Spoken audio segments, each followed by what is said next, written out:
রাত বাজে 2:45। আর ইনি এখানে ড্যাব ড্যাব করে তাকিয়ে রয়েছেন। কিরে, তুই ঘুমাবি না? হ্যাঁ, তুই এখন খেলা করবি? তোর এটা খেলা করার সময়? কটা বাজে দেখেছ ঘড়ির দিকে? কটা বাজে? 2:45 বাজে। একটু পরেই কাক ডাকবে। হ্যাঁ, তুমি এখন খেলা করছো?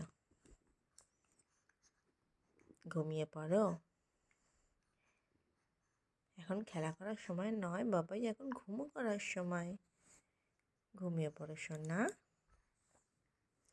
ঘুমিয়ে পড়ো। তুমি না ঘুমালে তো আমিও ঘুমাতে পারছি না। আমি ঘুমাবো না বলো? হ্যাঁ, আমিও কি জেগে থাকবো তোমার সাথে? তুমি তো সকাল থেকে ঘুমাবে, কিন্তু আমি তো সকাল থেকে ঘুমাতে পারবো না। ঘুমিয়ে পড়ো মা, আমার ছোট্ট বাবা তো ঘুমিয়ে পড়ে। এত খেলা করছো এখন তুমি? হ্যাঁ, এখন এত খেলা করছো? ঘুমিয়ে পড়ো বাবা, আমার সোনা বাবাটা ঘুমিয়ে পড়ে। ঘুমিয়ে পড়ো মা, এখন খেলা করে না।